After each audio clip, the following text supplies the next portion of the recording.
La zone aéro. Eh bien, take-off. Press 7. 8 knots. Check.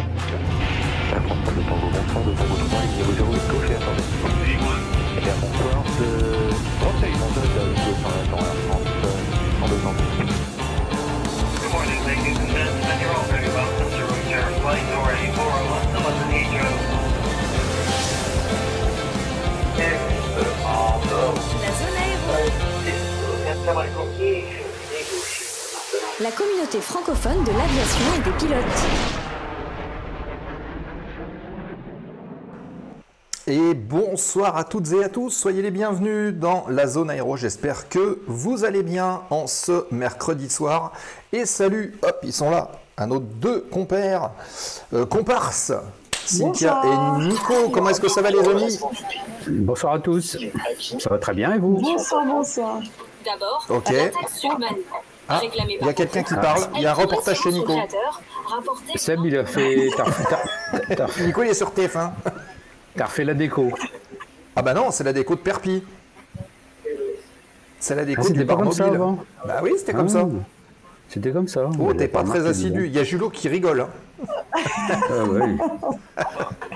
Bien. Julot, il faut pas grand-chose pour rigoler. Hein. Bah oui. On a remis Céleste à jour aussi parce qu'elle nous parle encore de la soirée de clôture de la dernière saison. Elle s'est pas mise à jour. Donc voilà, on en a parlé. On salue Free Flight qui est là. On salue Philémon aussi qui est là. Il y a Julot qui est là. J'ai vu quelques-uns d'entre vous. N'hésitez pas à faire coucou dans le chat. Et on vous salue bien sûr. Il y a Vince qui est là.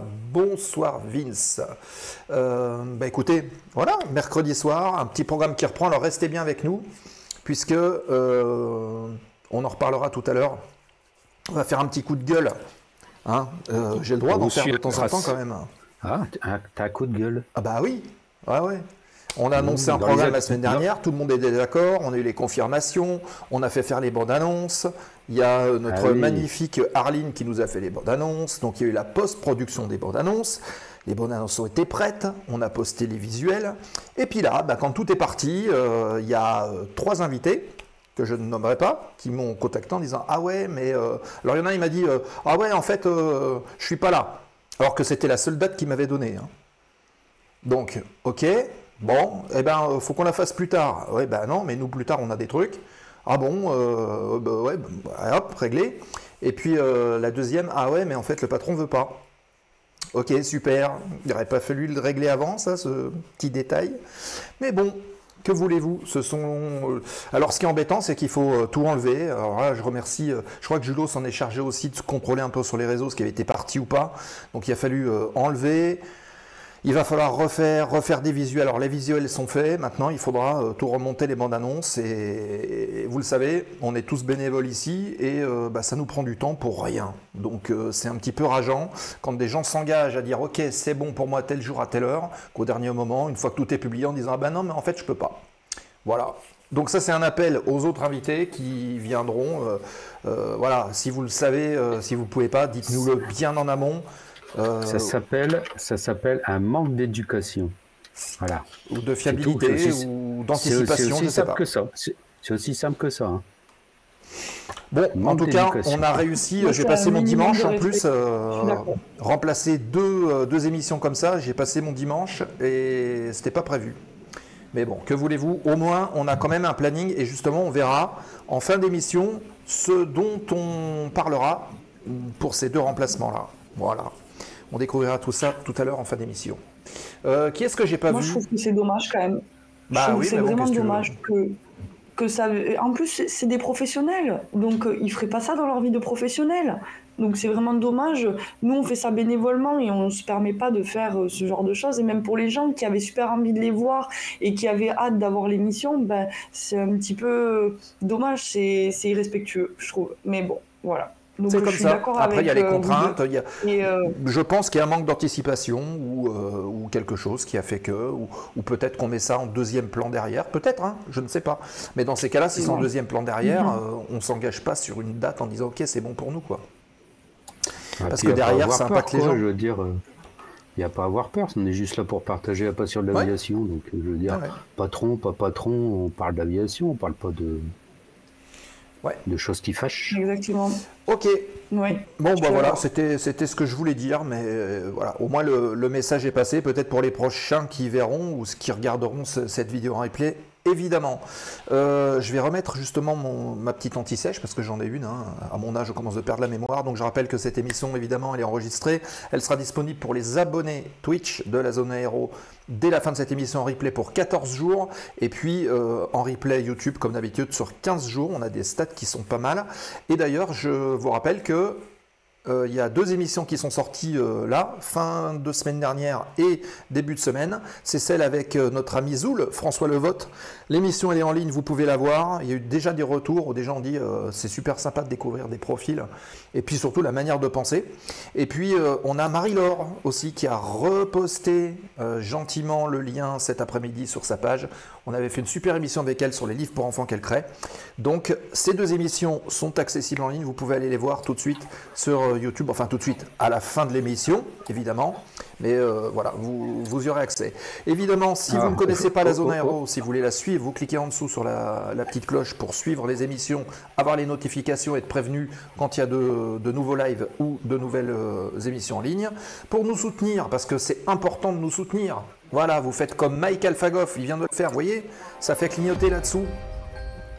Merci beaucoup Mike Alphagolf d'avoir pris donc l'abonnement. Salut Yodi51, j'ai vu 0K qui est là. Merci à vous les amis pour le soutien, ça nous fait plaisir. C'est grâce à vous aussi hein, qu'on arrive à maintenir tout ça, qu'on arrive à changer du matériel, des fois qui tombe en panne, on fait évoluer aussi le matériel pour nous simplifier la vie, vous l'avez peut-être vu. Au studio, l'autre studio avec les changements de caméra automatiques. On l'a vu avec Nico la dernière fois et notre invité, avec Delphine. Au fait, vous avez le bonjour de Marie-Laure.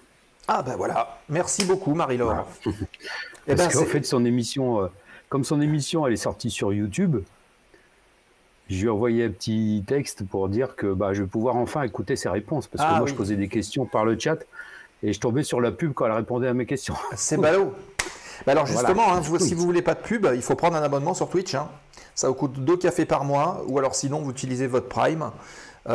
C'est gratuit. Si vous êtes client Prime vidéo, vous pouvez le convertir sur une chaîne de votre choix. Et donc, pas de pub pendant 30 jours. C'est plutôt cool. Et puis nous, ça nous soutient. Et il y a également Patreon qui vous permet d'avoir des contenus exclusifs. On essaie de vous en faire. Et on va en faire aussi. Donc vous pouvez nous soutenir aussi comme ça nous aide beaucoup. Et évidemment, relayez les émissions, relayez les podcasts, commentez. En commentant, c'est bête, hein, mais en commentant quelques mots, ça fait remonter la vidéo, elle est plus vue.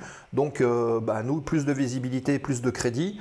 Et puis demain, peut-être de trouver des partenaires qui pourront nous aider à mettre en place tout ça et faire évoluer le studio pour aller se déplacer cette fois, avoir des connexions satellites qui nous permettent d'avoir un bon débit internet un peu partout et qu'on puisse faire vraiment des émissions au cœur des avions. C'est ce qu'on souhaite faire depuis toujours et si vous pouvez nous aider à ça, ça serait avec un grand plaisir. Merci beaucoup. Merci 0K d'avoir offert un abonnement à Serge Beurrier qui est souvent là, on le salue. Donc merci beaucoup pour l'abonnement cadeau, ça fait plaisir. Merci bien.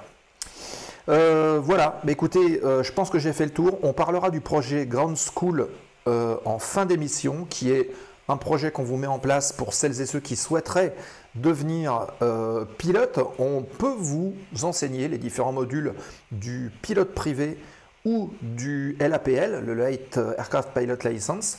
C'est gratuit, il vous suffit de vous inscrire et d'être assidu aux cours qu'on vous dispensera. Il y en aura un par mois, on en reparlera en fin d'émission, mais c'est quelque chose qu'on va vous proposer sur cette chaîne. Et si on est assez nombreux, on va dire une dizaine de personnes inscrites, et on le lancera. On en reparlera tout à l'heure. Voilà, j'ai fait le tour. Les amis, quelque chose à rajouter? Non? Non, voilà. Bon, ok. Ground School, ouais, je reviens sur Ground School, il n'y aura peut-être pas que de la théorie, on pourra expliquer des exercices pratiques aussi, comment on les fait. Ouais. Ça peut être tout. Décrochage, les exercices comme un briefing avant le vol, quoi, par exemple, pour expliquer des exercices de pratique, ça peut être.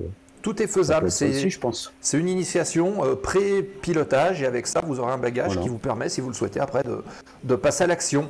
Voilà, à vous de voir. Allez, c'est parti, on ne traîne pas, on avance, on dépose le plan de vol de l'émission de ce soir. Plan de vol de l'émission. sommaire de la zone ce soir. Et le sommaire, il va arriver, attention, brrr, hop, il est là. Donc, actualité du terminal dans quelques instants. On a 6 petites news à vous partager. C'est Cynthia qui va commencer. Et ensuite, on aura donc la séquence, le thème du soir, au sol et en vol. Nous avons le plaisir de recevoir ce soir Elisabeth et Karim, Foxtrot Aviation, société qu'on découvrira tout à l'heure avec leur projet. Et vous pourrez évidemment leur poser toutes les questions que vous souhaitez. Ça va nous emmener tout ça jusqu'à 21h50, quelque chose. 21h50, 55, et puis on tournera la dernière page de l'émission, à savoir la foire aux questions, remise de gaz et la découverte de ce joli programme d'octobre. Donc restez avec nous jusqu'à la fin. Vous verrez, on ne s'est pas foutu de vous, on vous a calé de belles petites choses et vous verrez justement ces 2 nouveaux visuels du mois d'octobre en fin d'émission. Voilà, allez hop, on repousse le tac, voilà. Et puis tout de suite, on démarre l'actualité du terminal. L'actualité du terminal, news, nouvelles, informations et réactions avant l'embarquement.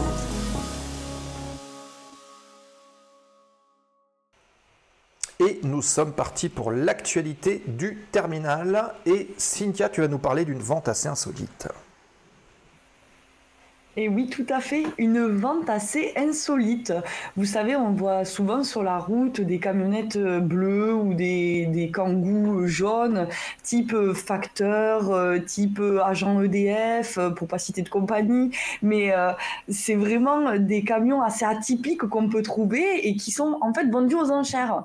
Eh bien, l'improbable vient d'arriver. 3 Eurocopters, donc EC 145, viennent d'être mis en vente aux enchères.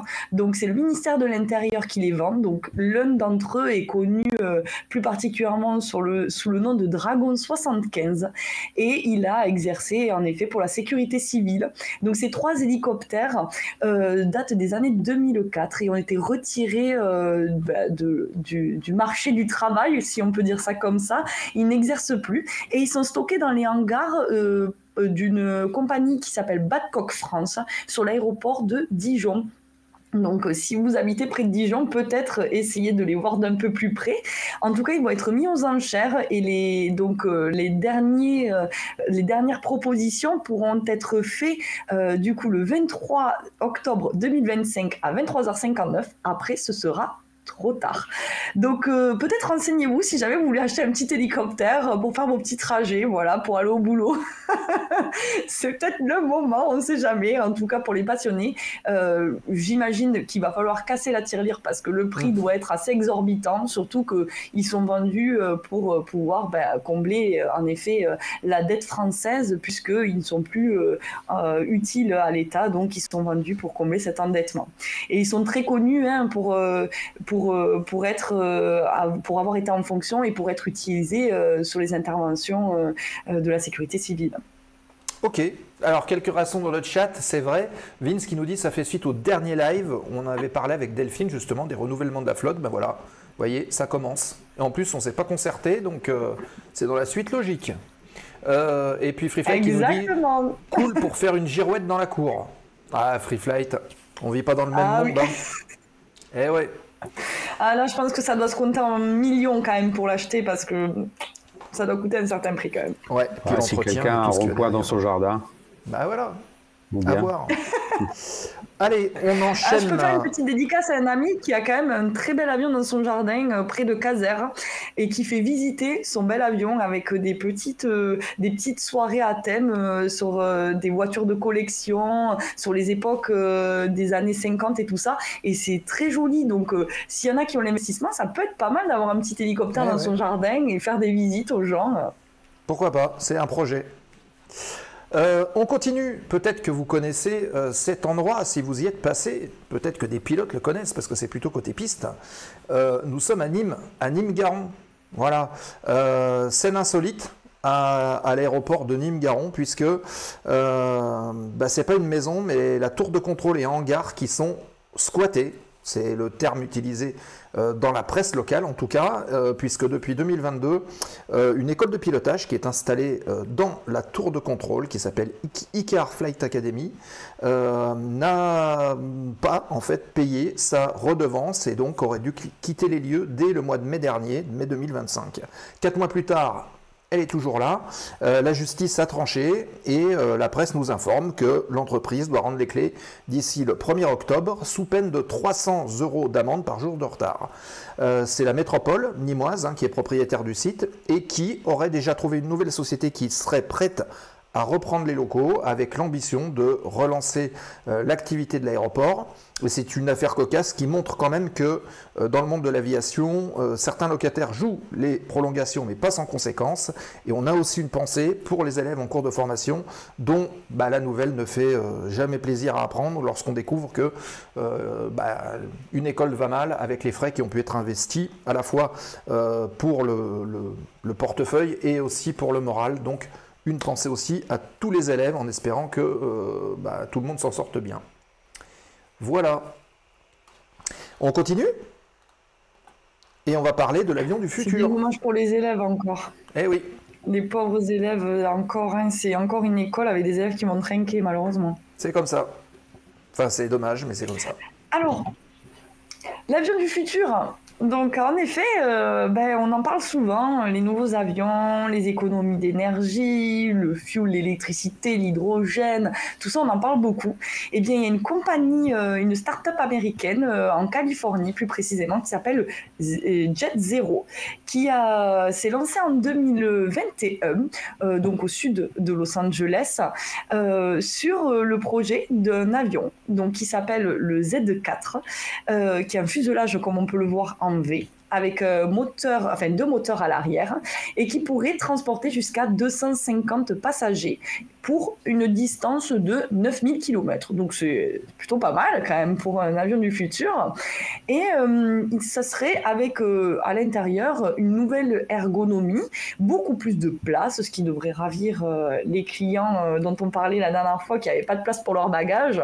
Donc ça devrait ravir beaucoup de monde puisque dans l'ensemble ça resterait la même logistique, les mêmes systèmes, il n'y aurait pas de changement pour les pilotes qui sont formés actuellement. Ça serait vraiment type de la concurrence pour les 737 ou les A320.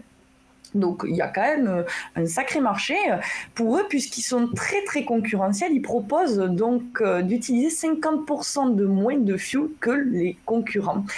Donc notre avion du futur, je pense, va être concurrentiel sur le marché. Il propose 18 sièges économiques sur une dizaine de rangées, avec bien sûr des classes des classes business et des classes affaires. Et il y aura aussi une facilité d'embarquement, parce que sa conception fait que ça sera beaucoup plus facile d'embarquer que dans les tubes en fait dans lesquels on est actuellement, puisque c'est comme un gros tube en longueur, nos avions actuels.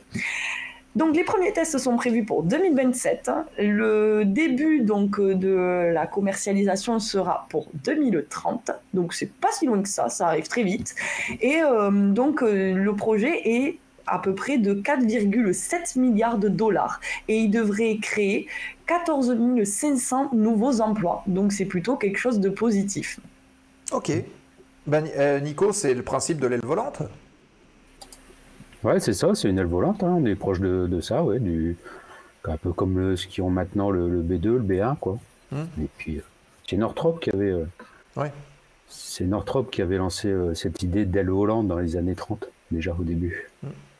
Donc c'est une modernisation de quelque chose qui existait déjà. Une histoire très intéressante de Monsieur Northrop, avec XB49, je crois, avec des prototypes, là. Très intéressant. Ok. Et on continue, et je vais commencer de parler de Ryanair, parce que vous voyez, Ryanair est au cœur des débats en ce moment. Vous avez peut-être vu la vidéo, elle a fait pas mal de vues, 4 millions je crois sur les réseaux sociaux. Un vol mouvementé pour le FR81-77, le Ryanair, qui reliait Londres à Alicante le 26 septembre dernier, et à bord plusieurs passagers britanniques qui étaient particulièrement alcoolisés. On se met un tel chaos que l'équipage a dû dérouter l'avion à Toulouse, se poser et appelé les forces de l'ordre. La gendarmerie est montée à bord et a interpellé 6 personnes, dont un père et son fils, qui ont été filmés, et cette vidéo a été vue 4 millions de fois. Alors c'est évidemment une publicité que Ryanair se serait bien passé, et puis probablement les passagers aussi, parce que 4 millions pour voir ça, c'est un petit peu chaud. Et entre le refus d'obtempérer, les supplications, les applaudissements d'autres passagers, l'opération a fait un grand bruit sur les réseaux sociaux, et Ryanair, fidèle à sa politique de zéro tolérance, a rappelé que l'affaire est désormais entre les mains des autorités françaises, mais l'incident relance le débat sur l'alcool en avion. De plus en plus de compagnies et d'aéroports cherchent à limiter les débordements, et résultat, quelques heures de retard pour Alicante, une gueule de bois médiatique pour les passagers, car ils risquent au minimum 500 € d'amende chacun, sans compter les poursuites judiciaires qui peuvent se rajouter derrière. Donc ça peut coûter très cher, et il faut bien réfléchir à ce qu'on fait dans un avion, surtout que celui qui a le droit de police, c'est le commandant de bord. Il peut très bien décider de débarquer quelqu'un sans aucun problème. Ça se passe comme ça. Voilà. Bah, moi, perso, je pense que c'est une bonne pub pour Ryanair, parce qu'ils ont fait ce qu'il fallait. Il y a des gens qui foutent le bordel, on se pose, on les dégage, point barre, et puis on repart. Voilà. C'est dommage parce que ça fait un peu de retard pour les autres passagers, mais non, c'est une bonne pub, on s'arrête, on les dégage. Je pense que les passagers étaient quand même contents. Bah. Oui, voilà. Ils ont applaudi, donc ça devait faire un moment qu'ils devaient en avoir marre. Je pense que Ryanair, non, c'était très bien joué, là. C'est plutôt beau pour eux, je pense. Bah, allez voir la vidéo. De toute façon, je pense que si vous tapez Ryanair, drunk, un truc comme ça, vous allez la trouver.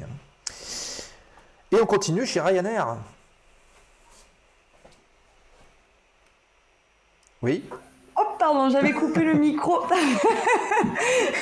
pour pas parler par-dessus toi. Donc oui, en effet, Ryanair. Alors moi, je parle pas quelque chose de positif, je parle plutôt de quelque chose... Alors, c'est pas si négatif que ça, mais Ryanair, en tout cas pour eux, ça va être négatif, même si c'est qu'une goutte d'eau insignifiante dans l'océan que représente Ryanair, mais en effet, à Carcassonne, donc près de chez moi, les Ryanair vont devoir rendre l'argent qu'ils ont perçu. Donc la compagnie Ryanair avait perçu 1,8 million d'aides concernant les aides régionales. Donc je ne sais pas si vous savez un peu comment ça fonctionne. Les régions ou les villes peuvent payer des compagnies aériennes, donner un certain quota aux compagnies aériennes pour qu'elles restent et qu'en fait elles fassent les lignes, les petites lignes qui ne sont pas par exemple desservies comme Carcassonne et la Belgique.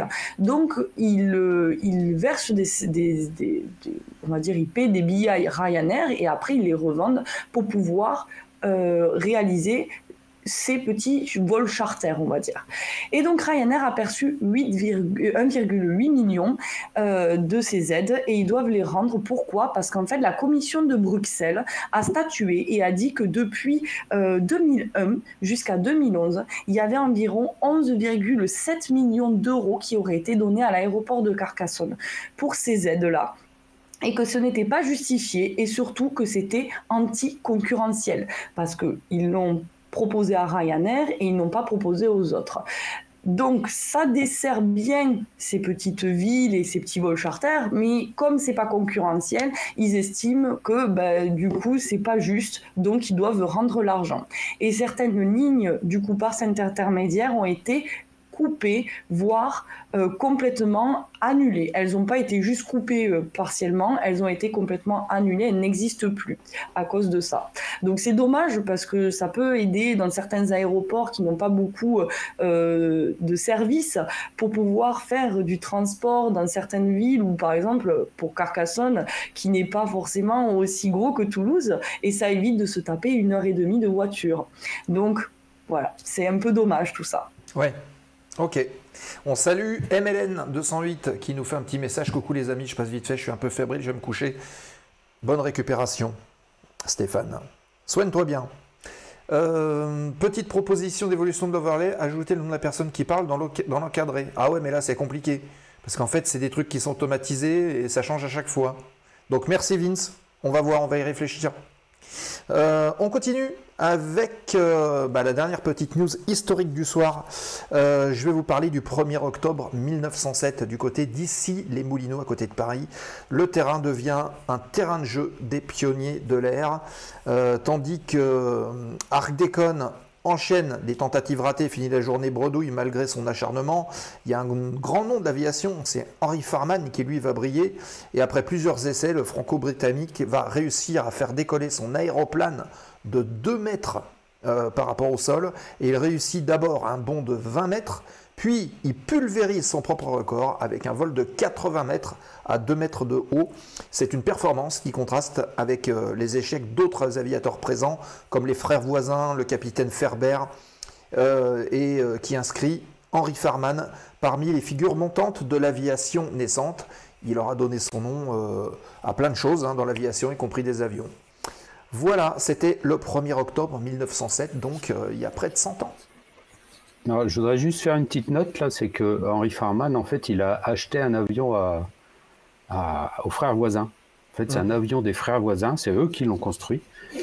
Et donc, c'est-à-dire qu'à l'époque, en fait, il y avait les avionneurs qui construisaient des avions, et puis des hommes un peu plus riches, comme des coureurs automobiles, comme le sculpteur là, de Arc Déconne, là, Léo Delagrange, qui avait acheté des avions aux frères voisins pour pouvoir participer au développement des premiers avions, quoi. Donc voilà, c'est un voisin Farman, parce que c'est Farman qui a acheté l'avion. Mais c'est pas lui qui l'a construit, quoi. Ouais.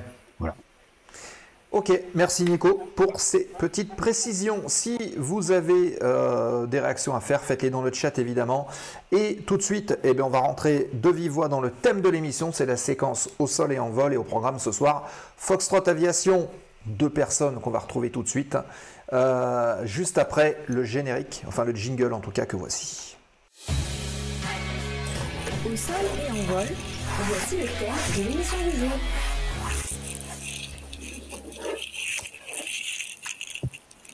Et logiquement, on va les retrouver. Ils sont là.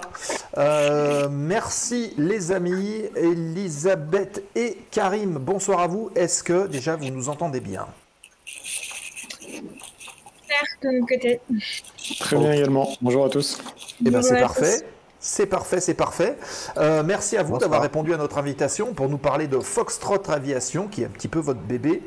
Et avant toute chose, évidemment, on ne va pas changer une tradition. C'est la petite minute de présentation. Donc, honneur aux dames. Une petite minute de présentation pour Elisabeth. Pareil pour Karim, pour qu'on vous connaisse un petit peu mieux. Et puis ensuite, on va parler de votre projet. Parfait. Et donc je vais commencer. Bonjour à tous, je m'appelle Elisabeth. Je suis passionnée d'aéronautique comme beaucoup autour de cette table. De mon côté, j'ai un profil école de commerce. Donc je suis une commerciale, mais voilà, qui n'a pas abandonné son rêve d'avion. J'ai eu la chance de commencer ma carrière chez Textron Aviation.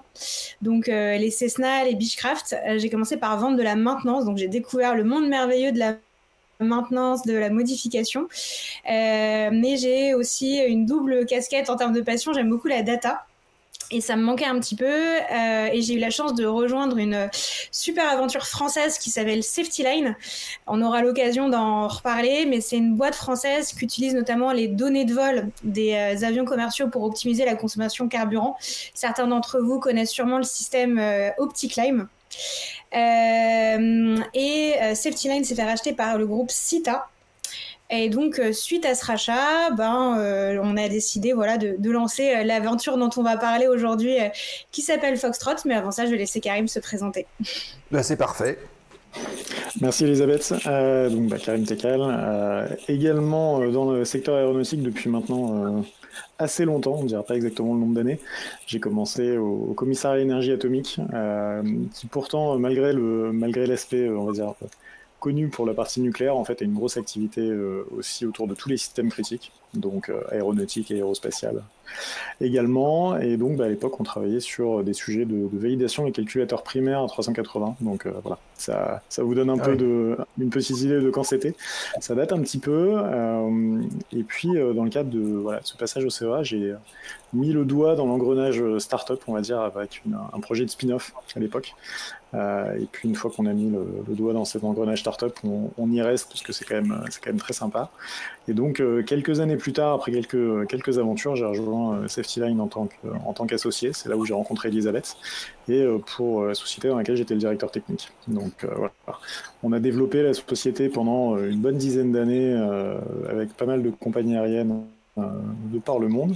Et puis, comme disait Elisabeth, ensuite intégration, rachat par un grand groupe, intégration. Donc des sujets très intéressants et ça a été vraiment une belle aventure, mais finalement assez vite la volonté et le côté start-up à rappeler. Et donc nous voilà avec Elisabeth à la tête d'une nouvelle société, toute petite, mais qui est exactement en train de décoller. Je pense que pour le coup, c'est le bon terme.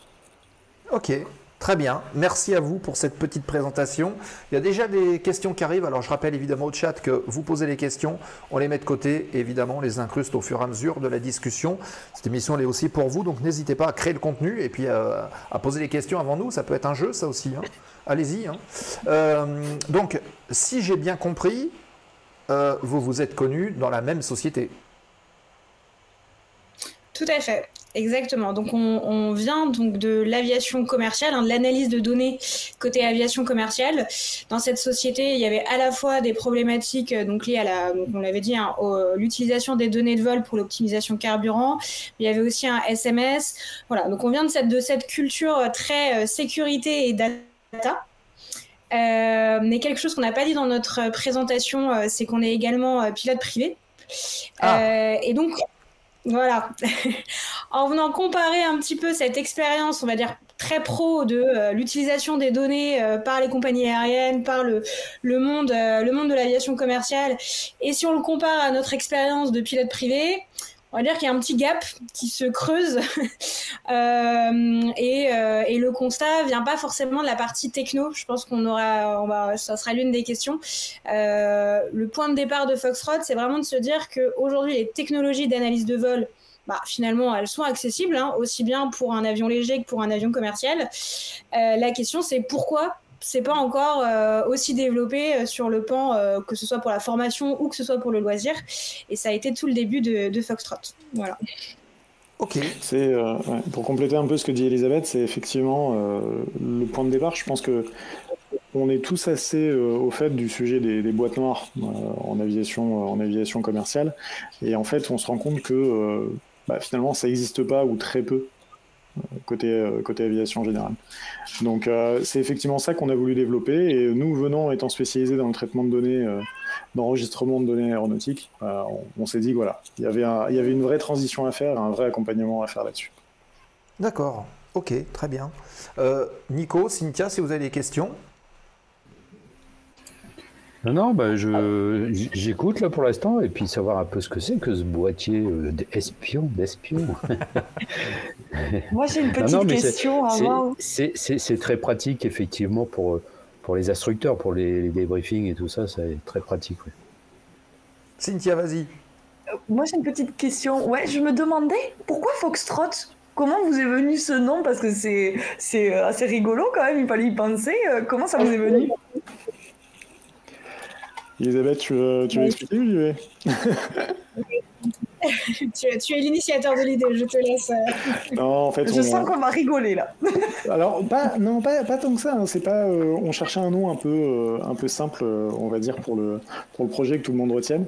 Et puis effectivement, le côté renard, un peu malin, un peu on enregistre tout. Et puis effectivement, il y a aussi le côté roux du renard. Donc ça faisait aussi partie du choix. Voilà. Donc vous avez l'explication. Foxtrot étant malheureusement déjà pris, on a quand même rajouté aviation pour que ça soit plus pour lever toute ambiguïté. Ouais. Et le petit côté Frenchy quand même, qu'on n'oublie pas. Ouais. On salue Serge Boyer qui vient d'arriver. Bonsoir et merci pour l'abonnement. C'est 0K qui l'a fait, donc vous pouvez le remercier. Allez, on va incruster deux questions de Vince. La première. c'est plutôt destiné à Karim, puisque on te demande quel est ton parcours scolaire pour être arrivé au CEA. Alors à l'époque, en fait, je suis sorti du lycée vers l'université. J'ai fait une licence d'informatique, puis un master d'informatique. Et en fait, au moment où on fait son master, surtout en dernière année, on se prépare, on se spécialise. Et moi, pour le coup, il y avait 2 parcours possibles, un parcours, on va dire, entreprise et un parcours recherche. Et j'hésitais un peu entre les deux, donc je suis parti côté entreprise, mais en même temps, j'ai fait mon stage de fin d'études côté laboratoire de recherche. Et en l'occurrence, le laboratoire de recherche en question était un laboratoire de recherche du CEA et de l'école polytechnique. Donc voilà, c'est comme ça que j'ai commencé au CEA. Après, il y a énormément de choses qui se passent sur le plateau de Saclay, en région parisienne, mais aussi sur les différentes antennes du CEA. Donc encore une fois, ça dépend des spécialités. En informatique, effectivement, le CEA a quand même une bonne présence et bien représenté en termes de laboratoire de recherche. Mais c'était le point de passage. Voilà, donc merci pour Vince qui a posé cette question. Et puis, cette deuxième question, est-ce que le coût de la solution est supportable pour l'aviation de loisirs? Pour les industriels, on comprend l'intérêt, mais pour les associatifs, qu'est-ce que ça donne? Alors, je vais peut-être pas reprendre le pseudo parce qu'il est un petit peu long, mais vous avez vraiment pointé l'un des sujets en fait autour de cette question, hein, quand on s'est posé la question de si techniquement c'est possible, pourquoi c'est pas aussi développé? Et bien évidemment, le coût est l'une des principales réponses. Parce que des boîtes noires connectées certifiées, adaptées à l'aviation légère, ça existe. Voilà. Il y a également des boîtiers beaucoup plus light qui existent, mais tout est à la question, est-ce que c'est abordable pour des plus petites structures? Et nous, c'est ce qu'on cherche à faire, hein. On a vraiment, dans notre proposition de valeur, dans ce qu'on cherche à faire, c'est que le boîtier puisse être utilisé et puisse être abordable pour des petites structures. Donc la première chose qu'on a fait, c'est de réfléchir à est-ce qu'on vend du matériel? Est-ce qu'on vend un service? Qu'est-ce qui va en fait être le plus adapté en fait à une école de pilotage, un aéroclub? Et si on regarde ce que propose un aéroclub ou une école de pilotage, elle vend des heures de vol. Donc si je vous vends du matériel, c'est pas aligné avec ce que vous faites et ça va être un surcoût pour vous parce que forcément, ça va être un gros coût d'un coup, des plusieurs milliers d'euros d'un coup à mettre sur la table. Donc nous, on s'est dit qu'on allait plutôt prendre notre casquette data. Et ce qu'on cherche vraiment, nous, à fournir, c'est un service de data. Le boîtier, il est plus là pour venir pallier un problème qui est que si je veux faire un service de data, ça serait sympa d'avoir de la data. Donc, je viens créer cette data, mais vraiment, nous, ce qu'on veut proposer, c'est ce service-là. Donc, on propose un service à l'heure de vol. Alors, on commence avec une première offre sur 2 € de l'heure de vol. On a déjà eu des discussions, j'ai déjà posé le chiffre, donc j'ai hâte d'avoir les réactions. Ça peut être plus ou moins adapté. Aujourd'hui, on est en train de venir se positionner là-dessus, mais en tout cas, notre modèle, c'est vraiment de se dire on veut un abonnement à l'heure de vol sans surcoût matériel. Le boîtier, c'est de la location. Donc, il marche pas, on vous le remplace. C'est pas la question. Nous, ce qu'on veut, c'est que vous ayez accès à notre service et que ce soit abordable pour vous. D'accord. Ok. Oui, j'ai entendu. Comment vous en êtes venu comment vous en êtes venu à vous dire c'est cette utilisation-là, vous avez sondé, vous êtes allé dans des aéroclubs, parce que là vous parliez, on pense que pour les aéroclubs, vous avez dû mener l'enquête, j'imagine, vous avez dû interroger beaucoup de monde.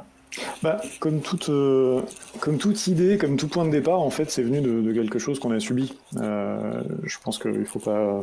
Sur la genèse du projet, c'était vraiment ça. C'était vraiment encore une fois, ce qu'on disait. Nous, on vient de l'aviation commerciale et on vient surtout du traitement de la donnée. Donc, en fait, quand on arrive dans le milieu des aéroclubs, qu'on se rend compte qu'on a des machines qui coûtent quand même quelques centaines de milliers d'euros. Et que pourtant il n'y a pas le début d'un enregistrement de données, alors qu'aujourd'hui n'importe quelle voiture qui sort d'usine a sa carte SIM et est capable de transmettre des données dans tous les sens. Il y a quand même un sacré gap qui se fait. Alors effectivement, nous, le point de départ, c'était ça, c'était vraiment de se dire, mais en fait, finalement, il y a plein d'infos qui manquent. Dans les aéroclubs, moi j'ai le souvenir d'un message dans l'aéroclub dans lequel je suis, où effectivement il y avait un petit rappel sur n'oubliez pas de saisir dans votre carnet de vol quand vous partez, où est-ce que vous allez, c'est des choses comme ça. Et en fait c'est tout bête, mais c'est vrai que mine de rien, c'est un vrai sujet. L'avion appartient à l'aéroclub et c'est pas complètement étonnant que l'aéroclub demande des comptes à ses pilotes. Donc c'est un vrai sujet, c'était ça le point de départ. Et finalement, on voulait pas rentrer dans la logique d'une application mobile. On voulait quelque chose qui soit attaché à l'avion et pas au pilote. Et en fait, c'est comme ça voilà, qu'on a tiré un peu la pelote de laine. Après, on est plutôt, on va dire, débrouillard d'un point de vue technique et imagination pour construire des choses. Donc en fait, on a commencé avec des petits prototypes faits à la maison avec le fer à souder. Et puis petit à petit, on a professionnalisé ça. Ouais. Et pour compléter... Et ça vous a pris combien de temps non, c'était juste pour compléter sur le point. L'avantage de l'aviation, c'est que trouver des passionnés qui sont ouverts à discuter et à échanger de comment on peut faire avancer tous ensemble l'aviation, c'est pas très compliqué. Vraiment, pour le coup, on a eu des portes ouvertes facilement. Et ça, on remercie justement la communauté pour collecter les feedbacks, que ce soit les aéroclubs, les pilotes, et ça nous a permis, et comme ça Karim va pouvoir reprendre sur combien de temps ça nous a pris, de pouvoir commencer en fait très rapidement les tests en vol, parce que justement on a eu un très bon accueil de la part de la communauté aéronautique. Effectivement, alors le projet, en fait, on a créé la société officiellement en novembre dernier, mais ça c'était plus pour des raisons on va dire administratives. Le projet avait été commencé quelques mois plus tôt, donc on va dire à l'été 2024, pardon, pour le premier début d'idée. Et puis en fait, on a un peu travaillé de notre côté, on a discuté avec l'aéroclub dans lequel je suis, qui est l'aéroclub Brocard à Étampes. Et finalement, on leur a présenté l'idée et on a reçu un super accueil. Donc encore une fois, on les remercie parce que c'est vrai que c'est basé sur le volontariat et ça a été comme ça. C'est, je pense, la bonne manière d'avancer.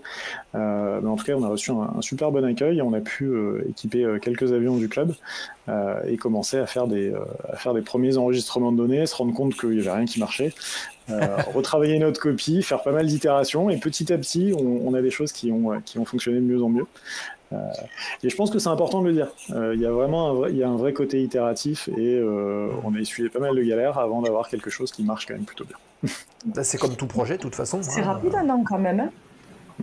Exact. Alors, sur un an, si on divise ça, on a eu 6 mois de prototypage qui nous ont permis à la fois de valider la partie, on va dire, boîtier, donc vraiment matériel, notamment le choix des composants, et on a pu designer nous-mêmes notre carte parce qu'on n'a pas trouvé sur étagère ce qui nous allait. Et ça nous a aussi permis de travailler sur la partie algorithmique. Parce que globalement, si on décompose la solution, il y a 3 plans. Il y a effectivement le boîtier qui va venir enregistrer les données. Il y a la partie algorithmique qui vient traiter cette donnée pour s'assurer que, en fait, on n'a pas des gags, on a une donnée fiable. Et il y a une 3e partie sur comment on restitue cette donnée. Parce que moi, si je vous donne un CSV à la fin de votre vol, ça ne va pas forcément vous plaire en tant que pilote ou en tant qu'instructeur. Donc, il y a aussi toute cette partie de c'est très bien d'avoir de la donnée, mais autant qu'elle soit utile. Donc, également un travail sur une interface qui soit accessible, utile et exploitable. Voilà. Ouais. Oui. Alors, peut-être pour illustrer un petit peu le boîtier en question dont on parle, alors hop, je sais pas si vous voyez bien. Ouais. Voilà, c'est un petit boîtier qui est pas bien grand, qui fait c'est un peu plus petit qu'un téléphone portable, et ça se branche en USB. Donc en fait dedans il a ses propres capteurs, donc il y a un petit IMU électronique, donc accéléromètre, gyroscope gyroscope, accéléromètre, magnétomètre, on va y arriver. Donc il y a un petit IMU qui permet d'avoir vraiment une bonne attitude, un bon enregistrement de l'attitude de l'avion. On a un GNSS, capteur de pression, de température, et en fait on va enregistrer toutes ces données, et derrière on va faire des analyses à partir de ça. Donc on va être capable, sur un tracé de vol, on va être capable en temps réel de dire quelles étaient les différentes phases de vol, les touchés, les décollages, les atterrissages, les pistes utilisées, les QFU.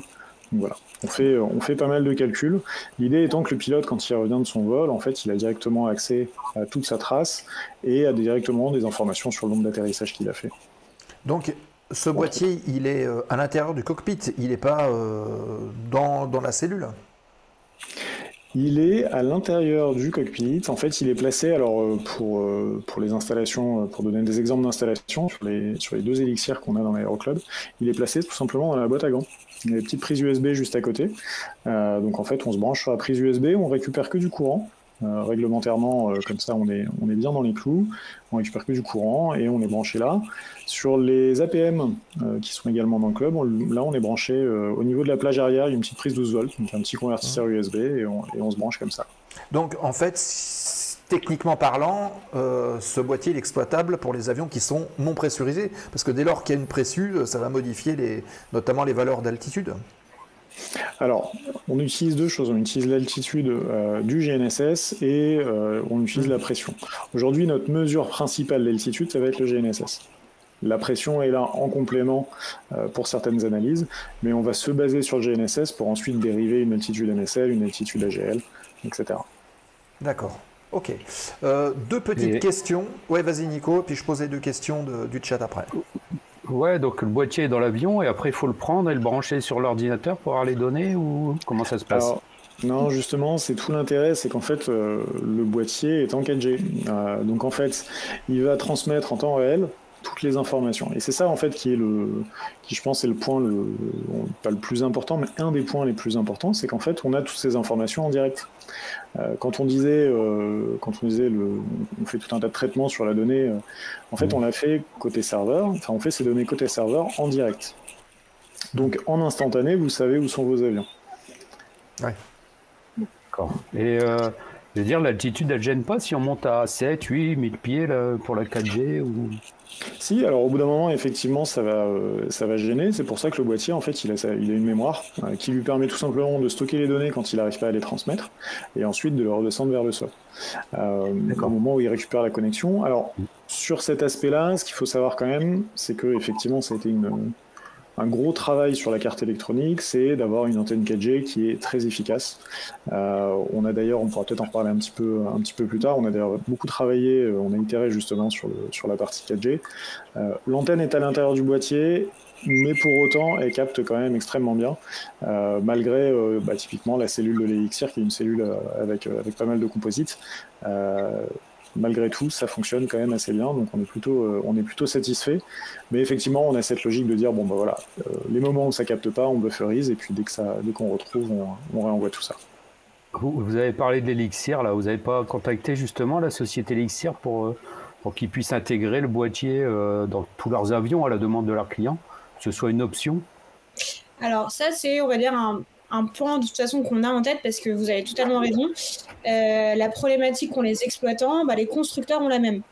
À savoir qu'un constructeur automobile, il a accès à cette donnée. Quand vous allez faire vous allez au garage Renault ou autre, vous récupérez, Renault récupère de la donnée. Alors il ne va pas récupérer vos traces GPS. Ce qui l'intéresse, c'est globalement comment sont utilisés les Renault.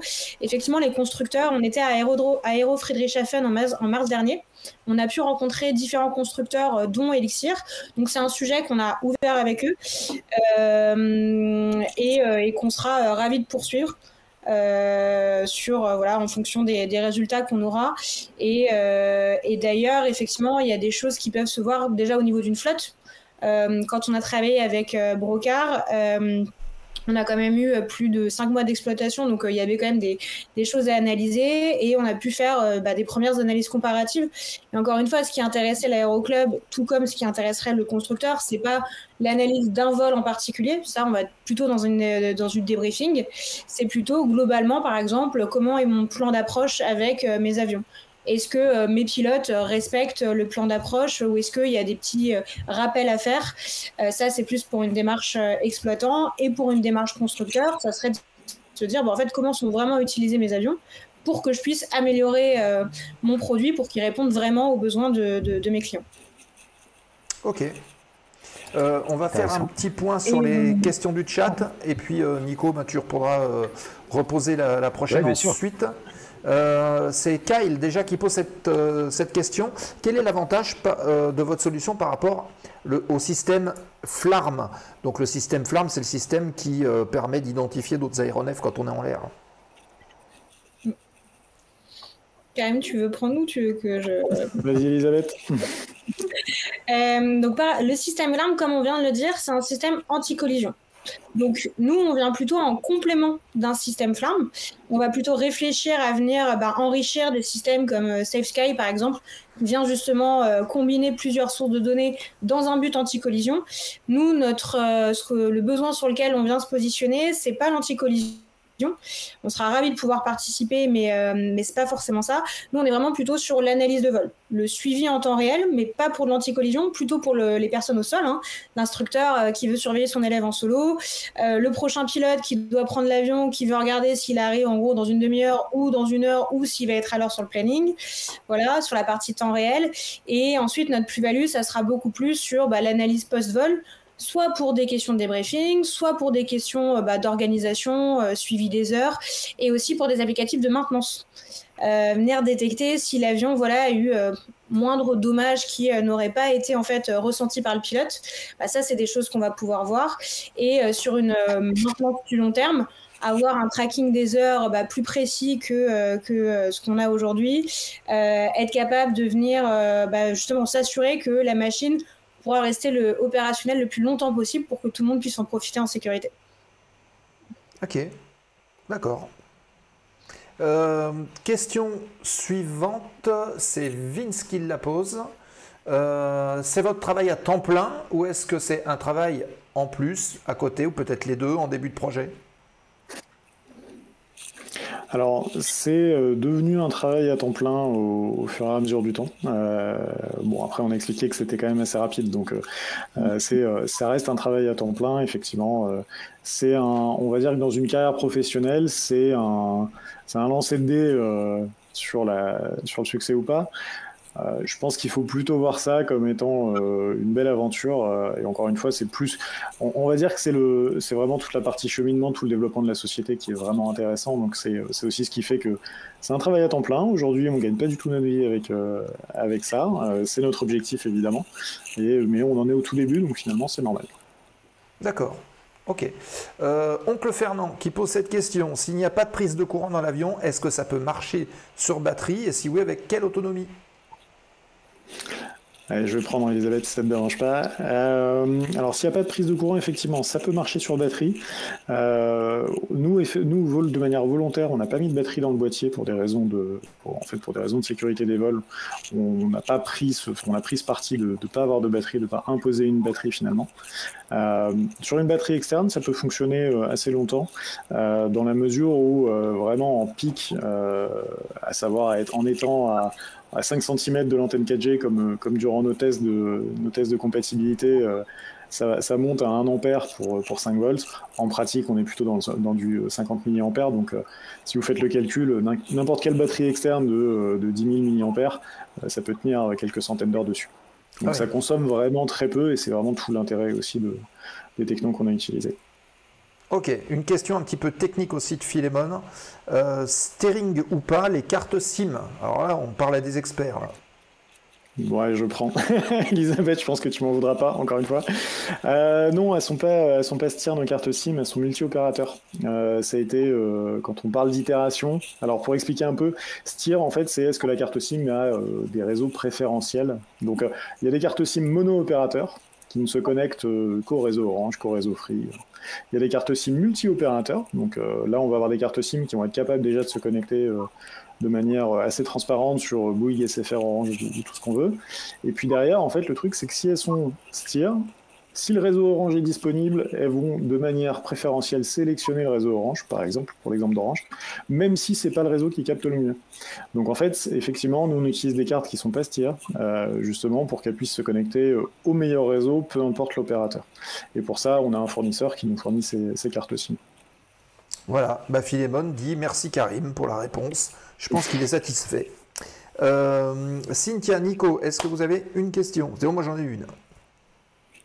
Ouais, est-ce que vous avez eu des contacts avec le BEA qui pourrait peut-être vous donner, quand ils font des enquêtes accidents. J'avais la même question, Nico. T'avais la même question. Ah ben voilà. Ils ont besoin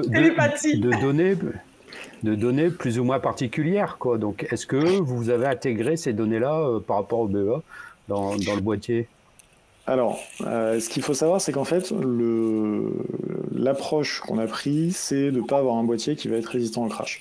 On n'est pas, on ne fait pas une boîte noire. Bon, je suis désolé, c'est une boîte, elle est petite, elle est noire, donc ça aide pas le discours, mais pour autant, on ne fait pas une boîte noire au sens résistante au crash. Encore une fois, l'idée c'était de rendre la solution accessible à tous et si on veut faire du certifié résistant au crash, il y a des sociétés d'ailleurs qu'on connaît et qu'on salue comme IARO qui font ça, qui savent le faire, qui ont une expertise incroyable sur ces sujets-là et avec un niveau et un détail d'enregistrement qui est effectivement digne d'un enregistreur de vol DFDR professionnel. Professionnel, certifié, équivalent de ce qui existe dans l'aviation commerciale. Nous, on n'a pas pris ce parti-là, on a pris le parti de transmettre la donnée en temps réel. Donc, l'idée, c'est de dire qu'à l'instant T, vous avez déjà la trajectoire qui est transmise jusqu'à l'endroit du vol en cours. On n'a pas eu de cas aujourd'hui d'accident ou d'incident qui aurait nécessité de transmettre les données au BEA. Néanmoins, ça fait partie des choses qu'on saurait faire, c'est-à-dire qu'en cas d'accident-incident, on aurait la trace du vol. Donc on a une fréquence d'enregistrement qui est globalement 1 Hz pour les paramètres les plus stables, et puis on a aussi les accéléromètres qui transmettent de manière un petit peu plus élevée. Donc on aurait des éléments à fournir au BEA. Encore une fois, on ne se souhaite pas de rentrer dans ce cas-là, mais ça pourra arriver. Bon, et puis pour l'anecdote, le fondateur de la société dans laquelle on s'est rencontré avec Elisabeth, qui était aussi PDG, est un ancien du BEA, donc voilà. On est plutôt sensibilisé à ces problématiques. Ok. Donc Cynthia, du coup, ta question, Nico te l'a piqué. Ah ouais, c'est ça, c'était en gros la réponse du coup répondait à la deuxième question que j'avais, c'était est-ce qu'un partenariat, enfin je sais pas si on peut dire ça, ou un sponsoring pourrait être réalisé par le BEA pour aider justement vous à projeter un petit peu plus votre produit et que eux ça les aide justement dans la résolution des enquêtes, puisque souvent c'est ça qui manque, on a juste les éléments de vol transmis et on n'a pas beaucoup d'informations sur pourquoi cet avion il a fait ça ou pourquoi il s'est passé ça. Alors, en du coup, vous y avez quasiment répondu. Mais voilà. Alors en termes de partenariat, on les a pas encore trop sollicités. On s'est fait connaître auprès de la fédération, pareil, qui nous a ouvert les portes. Mais tout ce qui est BEA, tout ce qui est également OSAC, enfin on va dire ces organismes pour l'instant, étant donné qu'en fait on n'a pas encore, là on termine la phase de prototypage, en fait on va lancer la phase, donc la production est lancée et on livre nos premiers clients d'ici quelques semaines. On attendait justement d'avoir aussi les premiers retours vraiment terrain très consistants pour élargir également ce spectre à des organismes comme le BEA qui de toute façon attendront d'avoir ces preuves terrain pour nous accompagner. Mais voilà, mais si quelqu'un a des contacts et souhaite accélérer cette partie partenariat, je serais ravie d'échanger. Appel au partenariat, c'est ça. Ça sert à ça aussi, hein, sait-on jamais. Moi j'ai une petite question qui est un petit peu plus personnelle et qui va peut-être un petit peu au-delà. Comment est-ce que vous êtes tombés dans l'aviation tous les deux? Est-ce que c'était quelque chose que vous rêviez de faire, ou alors est-ce que c'est une trajectoire, on va dire, d'études scolaires qui vous a emmené ici, et aussi est-ce que vous étiez pilote avant de démarrer le projet, et est-ce que ce projet vous incite encore plus aujourd'hui à voler pour le tester, aller le présenter, etc. Ah bah voilà, maintenant c'est celle qui me pique mes questions. Là. Ah bah oui, mais chacun son tour. Qu'est-ce qui vous a amené au pilote privé en fait? Est-ce que vous aviez envie de faire du pilote? Ah bah Nico il en rajoute. Voilà. Ouais, alors pour ma part, quand on fait des études d'informatique, on est quand même un peu éloigné de l'aéronautique, donc effectivement comme je l'expliquais dans mon parcours, en fait, le fait d'avoir retrouvé de l'aéronautique dans mon parcours, ça m'a vraiment incité finalement à y rester. Et c'est vrai que d'expérience en expérience, finalement, j'aurais fait toute ma carrière en aéronautique, jusque-là en tout cas. Donc ça a toujours été un sujet d'intérêt, bon, comme tous les gamins. Avec des petites étoiles dans les yeux au tout début, et puis avant de se rendre compte que c'est quand même pas si simple que ça à convertir. Donc en fait, voilà, tout doucement, j'étais resté, je me suis remis dans le sujet de l'aviation dans le milieu professionnel. pour le coup, je pense que de manière raisonnable, on peut dire qu'on est devenus des professionnels du secteur aérien au fil du temps, puisqu'on a quand même chacun nos spécialités, nos domaines d'expertise. Et puis, franchir la porte d'un aéroclub, en fait, je l'ai fait assez tard. Je l'ai fait, pour vous donner une idée, je l'ai fait au moment du rachat de la société par le groupe CITA, la société précédente par le groupe CITA. J'ai commencé à faire mes premières ordres d'instruction comme ça. Et puis voilà. Puis ensuite, une fois qu'on a commencé, on déroule. J'ai fait PPL obtenu il n'y a pas si longtemps que ça d'ailleurs. Et puis tout de suite après, j'ai enchaîné avec de l'ULM. Donc voilà, c'est un peu comme ça que ça s'est construit, et effectivement, en fait, le projet nous amène à être beaucoup plus présents dans les aéroclubs. Donc effectivement, maintenant, généralement, il se passe pas une semaine sans mettre les fesses dans un avion ou être au club. D'accord. Et de mon côté, moi, je suis passionnée depuis toute petite. Je sais pas vous expliquer pourquoi, mais je voulais être pilote de ligne, ça a toujours été mon rêve. Ça a été mon rêve jusqu'au bac, mais pour des questions médicales, comme malheureusement beaucoup de gens. C'est pas les yeux, malheureusement c'est les oreilles, je régule pas la pression. Je suis même allée passer les tests Air France pour m'assurer que c'était pas possible. Je passais les tests, mais on m'a expliqué que si j'avais vraiment ce problème-là, j'allais pas pouvoir faire ce métier très longtemps.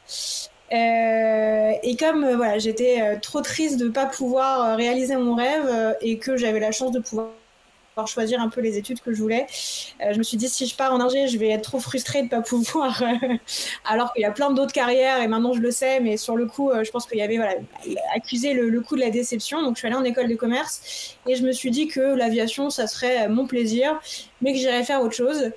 Je crois que j'ai fait 6 mois de finance pour me poser la question de ok, qu'est-ce qui te plaît vraiment dans la vie, et les avions sont revenus tout de suite. C'est pas tout à fait pareil.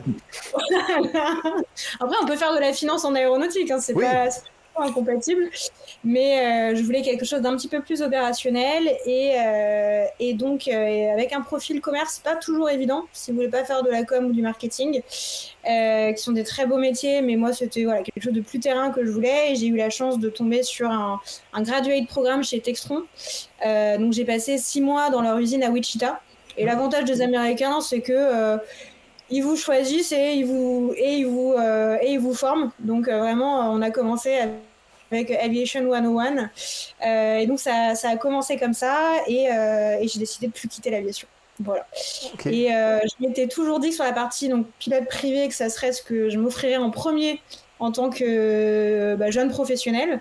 Donc moi j'ai commencé mes heures, alors il y a eu pas mal de choses, il y a eu Covid, il y a eu les mêmes excuses que tout le monde vous donne, à savoir qu'au bout d'un moment on n'a plus le temps et on n'a plus l'argent, mais j'avoue que Foxtrot fait que j'ai de moins en moins d'excuses pour ne pas remonter dans un avion, et donc c'est bien prévu de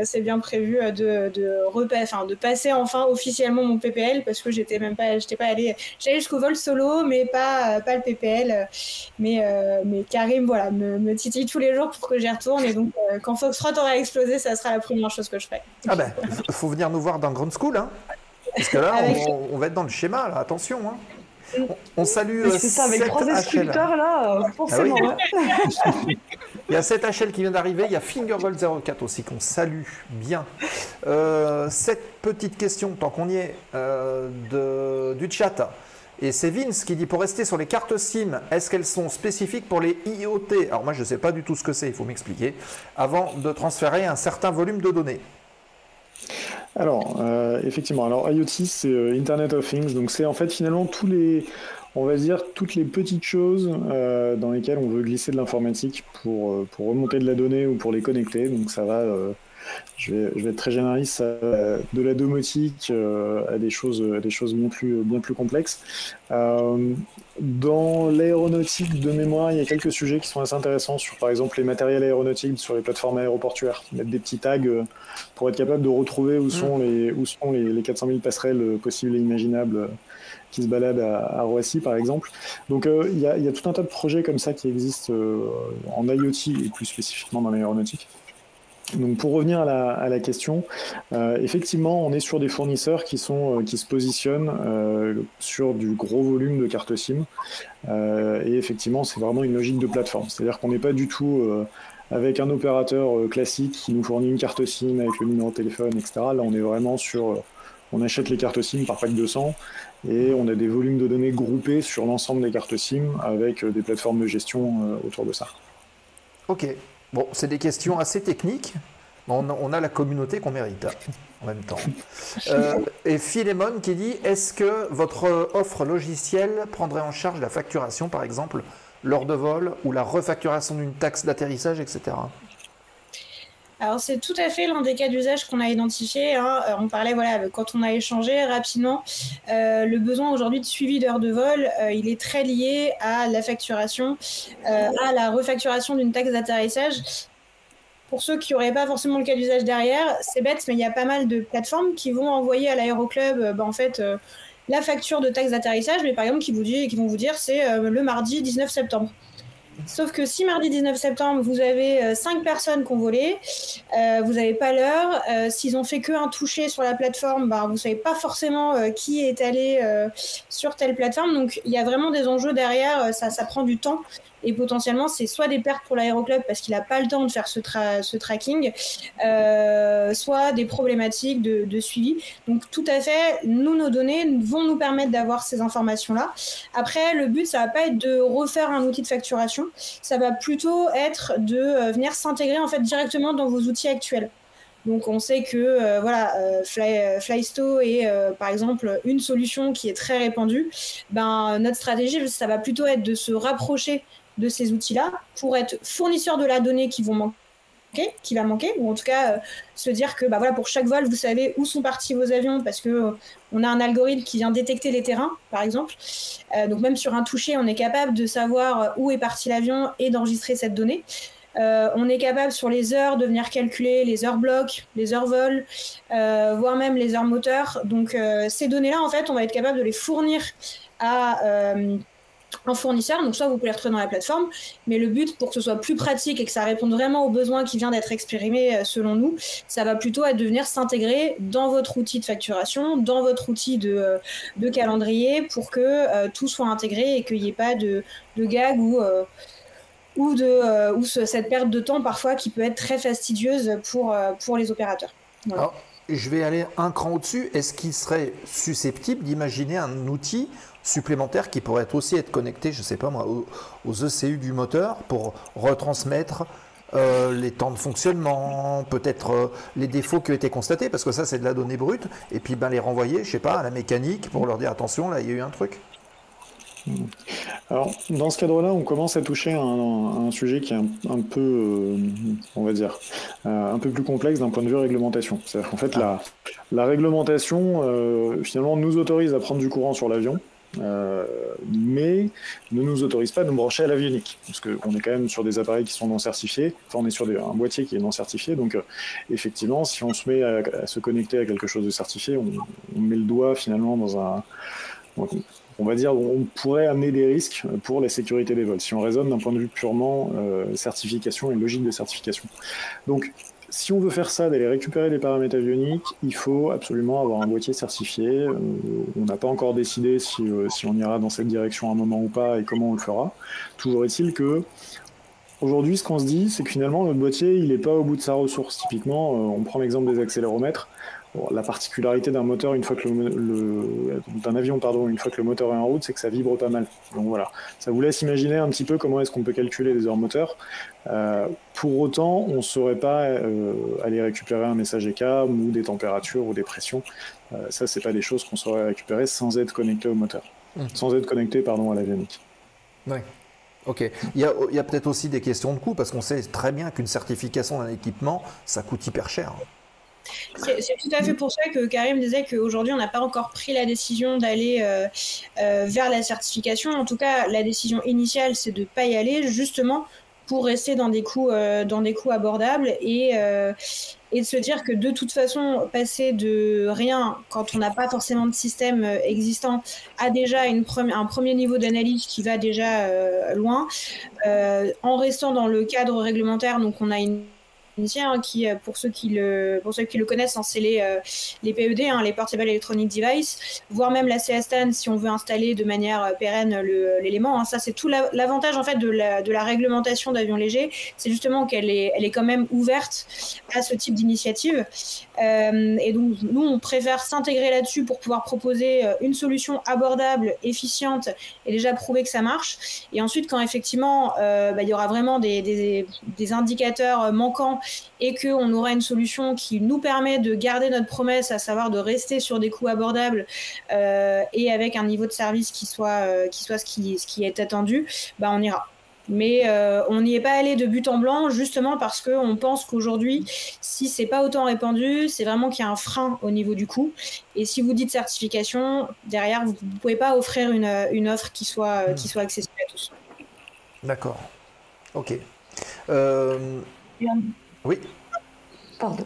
Ouais, non, j'allais demander en termes de... Donc, on disait les données sont reçues. Et donc là, les données, elles sont traitées en temps réel, j'imagine, quand vous les recevez.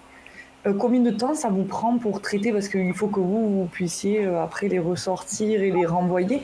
Il vous faut combien de temps, combien de personnes? Parce que du coup, vous avez plusieurs clients, j'imagine. Alors, c'est relativement rapide. Enfin, c'est jamais instantané, puisqu'on va plutôt appeler ça du quasi-temps réel. Ça prend, pour un vol, par exemple, ça va prendre 1 ou 2 secondes pour l'analyser. Et en fait, ce qu'on va faire, c'est qu'on va l'analyser tout au long du vol. Donc, tout le segment qu'on connaît déjà, on va déjà commencer à l'analyser. Et donc, finalement, à chaque fois qu'il y a des données supplémentaires qui vont arriver, on va venir compléter le traitement.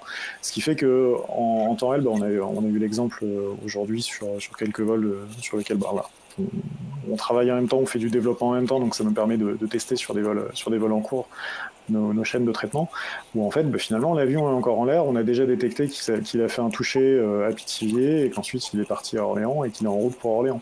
Ouais, c'est ce genre de choses. Ok. Une autre question? Merci. Non? Ok. Nico? J'avais, mais j'ai oublié. Moi, j'en ai une. Ça m'arrive tout le temps. Ça m'énerve. On parlait d'avions, mais est-ce que dans la répartition que vous avez aujourd'hui, il y a autant d'avions que d'ULM? On pourrait peut-être même penser aux planeurs qui pourraient reprendre des données comme ça. Ça peut être hyper large. Alors, effectivement, quand on parle d'avions, alors c'est ce qui est assez intéressant, quoi, parce que ça revient à la question, hein, c'est vraiment notre projet principal. Donc, on échange avec beaucoup de passionnés d'aéro parce que ça reste quand même le monde dans lequel on est, mais on parle aussi beaucoup avec des gens en fait qui ne connaissent absolument rien à l'aéronautique, donc pour qui il faut vulgariser. Donc on va même jusqu'à parler de petits avions, et quand on parle de petits avions, ça rigolo, tout le monde a une expression différente. Mais effectivement, quand on parle d'avion, nous on parle plus d'aéronef, donc on va aussi bien s'intéresser au monde certifié, mais aussi bien aux ULM multi-axes, parce que aujourd'hui il y a quand même la différence est quand même plus réglementaire que technique sur certaines machines. Hein. Il y a des très très beaux ULM aujourd'hui qui peuvent clairement rivaliser avec les performances d'avions certifiés. Donc effectivement aujourd'hui on se ferme pas, et sur la taille de notre flotte, alors oui on est allé rapidement, mais aujourd'hui on est quand même dans la phase de lancement commercial, et donc pour vous donner quand même un ordre de grandeur, notre objectif c'est d'avoir une première flotte de 50 avions qui exploitent notre solution d'ici la fin de l'année. Voilà. Ah oui. Je disais qu'on lançait les déploiements dès dans 2 semaines. On a notre premier déploiement officiel dans 2 semaines. Suivez notre page, on va communiquer dessus. Mais notre but est bien de venir couvrir à la fois la partie certifiée et la partie ULM. Les besoins sont similaires, et en plus l'avantage de l'ULM, c'est qu'on va dire qu'on a une réglementation qui est encore plus ouverte, et donc sur la partie on va dire installation, il n'y a pas vraiment de questions à se poser. Donc voilà, non, les 2 segments nous intéressent. Et je reviens juste, petite parenthèse sur la partie planeur. Parce que ça, moi, ça a été une découverte pour moi. Je ne connaissais pas forcément le monde. Paradoxalement, c'est un monde qui est très très très bien équipé. On a mentionné le système FLARMS. Le système FLARMS, il y a tout l'aspect anti-collision, mais il permet aussi de faire du suivi. Et en fait, il y a un aspect collaboratif dans la communauté planeur qui est extrêmement forte. Et comme ils ont pas les mêmes problématiques de connexion, de connectivité, c'est pour ça que le système FLARMS ne peut pas forcément s'adapter toujours à l'aviation certifiés. Mais justement, eux, pour le coup, sur leurs besoins de suivi, il y a un espèce de Strava des planeurs qui existe et qui, aujourd'hui, est vraiment monnaie courante. Donc, pour l'instant, c'est pas forcément le segment qu'on va le plus regarder. Ok, d'accord. Ça répond bien à la question. Est-ce que vous avez eu des... Allez-y. Pardon. Vas-y Karim, et puis Cynthia posera sa question juste après. Je retournais, j'y pensais parce que c'est quand même enfin, vous êtes tous les trois instructeurs. Est-ce que vous avez eu des cas où effectivement des NAV solo où vous avez laissé partir des élèves et avec toutes les questions qui se posent derrière? C'était justement une des interventions dans le chat de Oncle Fernand, qui est peut-être instructeur aussi, qui dit que ça va être salvateur pour les instructeurs qui attendent le retour de leurs élèves pour leur première NAV solo. Donc on est typiquement dedans. Ça là-dessus on est très preneur parce que justement on échange avec beaucoup d'instructeurs et là je faisais un petit post LinkedIn où j'avais mis un peu les techniques qu'on m'avait données. La première c'est quand même la montre, hein, voilà. Tu m'appelles quand t'arrives et s'il arrive à 10 et qu'il n'a pas appelé à 15, on commence à être un peu pas très bien. On m'a parlé de partage de position sur WhatsApp, de AirTag et justement sur la partie ULM, une instructrice qui m'expliquait que en fait elle suit son élève avec un autre appareil, voilà, comme ça au moins il est pas perdu de vue. Donc c'est vrai que on est assez friand aussi de savoir, parce que c'est bête mais c'est aussi des vraies solutions qui existent, mais voilà, si vous avez des exemples et des trucs à partager, c'est intéressant. Une instructrice qui suit son élève dans un autre avion. Avec une laisse, alors, du coup, pour... alors, on respecte les distances, mais c'est vrai que, pour le coup, on reste sur du vol à vue, hein, donc au moins, on le garde en vue. Non, j'ai trouvé ça intéressant, mais je pense que ça s'applique effectivement à de l'ULM. Et après, ça permet aussi de venir tester plusieurs terrains avec son élève. Enfin, ça donne aussi une liberté dans le lâcher, à mon avis, qu'on n'a pas forcément si on ne peut pas avoir ces techniques. Voilà. Il y en a une autre, c'est celle qu'on utilise un petit peu tous sur des avions certifiés qui sont équipés de transpondeurs ADS-B qui renvoient eux-mêmes la position et on suit sur Flight Radar s'ils ont déposé un plan de vol, ce qu'on leur demande de faire, et comme ça on arrive quand même à voir où est-ce qu'ils sont. Oncle Fernand qui précise, je ne suis pas instructeur. Mais il se souvient de son instructeur qui lui demandait de téléphoner à chaque étape de sa grande nave, et quand il arrivait au cercle de raison inconnu, il n'avait plus de réseau de téléphone, donc la flip. Voilà. Bon, tu m'appelles tous les 5 minutes. Hein. Ok. J'avais une question. Là. Vous n'avez pas des pilotes réfractaires, des pilotes qui ne voulaient pas être suivis, qui se disaient non, j'aime pas être espionné, je veux pas de ça. Oui, effectivement. Et alors, dans tout ça, ce qu'il faut savoir, c'est qu'en plus, les pilotes en question, c'est des pilotes que moi j'apprécie particulièrement, parce qu'en plus, c'est des gens, voilà, au-delà de ça, en tant que pilote, que j'apprécie. Donc, c'était intéressant parce que ça permettait d'avoir des vraies discussions pour comprendre un peu les raisons qu'il y a derrière. La raison numéro 1, c'est effectivement ce sentiment de liberté qu'on a dans l'aviation, et qui est que, voilà, on décolle, on a quand même envie d'être tranquille, de ne pas être fliqué. Bon, la réalité, c'est que de toute façon, on est quand même majoritairement sur des avions qui sont sous transpondeur, ou en tout cas, alors nous on vole en région parisienne, donc autant vous dire que la notion de transpondeur obligatoire, c'est juste une évidence.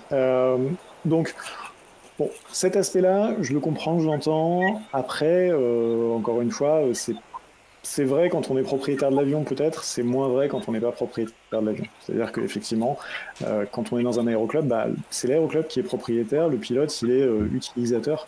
Et donc, que ça vienne comme une exigence du club, je peux comprendre. Nous, dans le club, le choix, dans le club dans lequel je suis, le choix est vraiment sur une base de volontariat, parce que déjà, le club a été très gentil de nous laisser tester notre système chez eux. Donc, c'est une base de volontariat. Donc, finalement, ce qu'on a toujours dit, et ça marche très bien comme ça, et c'était d'ailleurs, je rends l'idée à qui elle appartient, à savoir les responsables du club. L'idée, c'était de dire, on met ça sous une forme de volontariat, parce que généralement, quand on demande aux gens d'être volontaires, et s'ils ne veulent pas, ils débranchent, finalement, on se rend compte que les gens sont bien plus enclins de ne pas débrancher. Et effectivement, ça a été le cas. Je ne me souviens pas d'avoir plus particulièrement des boîtiers débranchés sur les avions. Il y a une autre raison qui est plus encore une fois, sur cet aspect visible de la trace radar, sur laquelle nous on a une réponse qui est que déjà notre donnée elle n'est pas publique. C'est-à-dire qu'aujourd'hui, la plateforme, elle est accessible aux membres du club, enfin aux gestionnaires du club, pardon, elle n'est pas accessible en dehors de ça. Donc la différence avec un flight radar, c'est que les riverains, par exemple, vont pas avoir accès à cette donnée. Non mais c'est vrai, je pense qu'il faut aussi être clair, sur le sujet, on parle assez librement. Les riverains vont être assez libres, n'auront pas accès à la donnée. Après, s'il y a des accords entre les clubs et les riverains, ça c'est un sujet qui nous regarde moins, mais au moins la donnée n'est pas publique telle qu'elle. Et puis Elisabeth, je ne sais pas si tu avais d'autres cas comme ça. J'allais justement dire sur le côté réfractaire. Il y a le côté effectivement ce grand sentiment de liberté, ça c'est très vrai. Le côté on peut plus rien faire. Et après il y a effectivement une très forte sensibilité à ok, mais qui a accès à quoi, qui peut voir quoi. Et là, nous, on laisse complètement le choix en fait à. Donc nous, celui qu'on appelle l'exploitant, ça va être le président d'aéroclub, ça va être le responsable pédagogique. C'est vraiment au sein de l'organisation, vous décidez qui donne accès à quoi. Et ça permet justement de répondre à pas mal d'interrogations de pilotes qui disent moi j'ai pas envie qu'on aille voir quand j'ai raté un atterro, ça peut arriver. Et on a aussi le côté ouais mais attends, si le jour où je me plante ça veut dire que on va le savoir, etc. Et là c'est pas nous qui avons la réponse, c'est un président d'école qui m'a dit mais en fait se planter ça arrive tous les jours, et quand on dit se planter ça peut être avoir fait un petit écart sur son tour de piste, avoir fait un atterro qui est pas forcément ça fait quand même partie de la vie de tout pilote, et derrière on se retrouve quand même très rapidement sans aucune explication parce que il se passe beaucoup de choses. Là je vais parler de mon expérience personnelle, j'ai fait moi-même donc une sortie de piste, et c'est une expérience qui est particulièrement douloureuse parce qu'en fait, on ne sait pas ce qui s'est passé. C'est très compliqué de se refaire le film. Il y a un aspect psychologique qui est quand même très fort. Alors, avec un système comme le nôtre, je suis pas sûre que ça m'aurait apporté toutes les réponses. Mais sur d'autres événements, ça peut clairement, en fait, vraiment aider. Et aider le pilote à se dire... donc, il y a le côté réfractaire de « si ça m'arrive, j'ai pas envie qu'on le sache ». Mais d'un autre côté, il y a aussi un aspect, une curiosité personnelle. Le jour où ça arrive, en fait, j'aimerais bien comprendre parce que je ne suis pas capable de me refaire le film du cockpit. Ouais, c'est intéressant. Est-ce que ça pourrait devenir une exigence des assurances d'avoir ce boîtier là dans un aéroclub, dans les avions? Commercialement pour nous ça serait super. En pratique pour l'aviation, je suis pas convaincu que ça soit une bonne chose d'avoir des exigences supplémentaires. On est déjà dans l'aviation légère, on a déjà beaucoup d'exigences qui incombent sur l'exploitation. Je pense pas que ça soit nécessaire d'avoir des obligations supplémentaires. Que ça soit vu comme étant un plus, ça serait déjà très bien. Honnêtement, je pense que ça serait un bon compromis. Donc vous n'allez pas le demander, c'est ce qu'on comprend. Alors, on nous pose très souvent la question mais donc pourquoi vous n'allez pas voir les assureurs, ils obligent ça, comme ça les bons élèves ils ont une assurance moins chère et les mauvais élèves ils ont une assurance plus chère. Si je commence à diviser par deux mon marché, ça va pas forcément le faire. Et c'est un peu contre-intuitif aussi sur la partie culture juste et cette vraie culture aéro quand même qu'on essaye de respecter et qu'on essaye de soutenir. Non, ce qu'on voit avec les assurances, c'est plutôt sur une idée d'intérêt plus général sur comprendre quelles sont les tendances des pilotes en général, pas forcément sur un aéroclub en particulier. Ça, c'est des choses qui peuvent, pour que justement les assureurs puissent proposer des produits qui soient plus adaptés. On sait que c'est quand même l'aviation légère et un secteur qui a quand même des grosses difficultés sur la partie assurance parce que c'est des produits spécifiques. Peut-être qu'on peut leur apporter des éclaircissements qui peuvent les aider. Mais pour l'instant, on n'est pas allé taper à la porte de tous les assureurs pour voir qui pouvait être intéressé. Par contre, on a eu des échanges très intéressants avec des experts en assurance. Ça revient un petit peu à votre point sur le BEA. Ces personnes-là qui, malheureusement, quand un élément arrive, ces données peuvent aussi leur donner des clés de lecture. Et vous allez me dire, oui, mais ça peut être à la défaveur du pilote ou de l'aéroclub, mais ça peut être aussi en sa faveur. C'est tout le point. Voilà. Ouais. Il n'y a pas de système parfait de toute façon. Exactement. Ok. Non, puis encore une fois, c'est toujours l'utilisation qu'on en a et ce qu'on en fait. le temps passe très vite puisqu'il est déjà 56. Donc il faut qu'on tourne la dernière page de l'émission, puis on se retrouve tout de suite juste après le jingle. La zone aéro, remettez les gaz. Dernière question, programme à venir, vite. Ce sont les 5 dernières minutes de l'émission.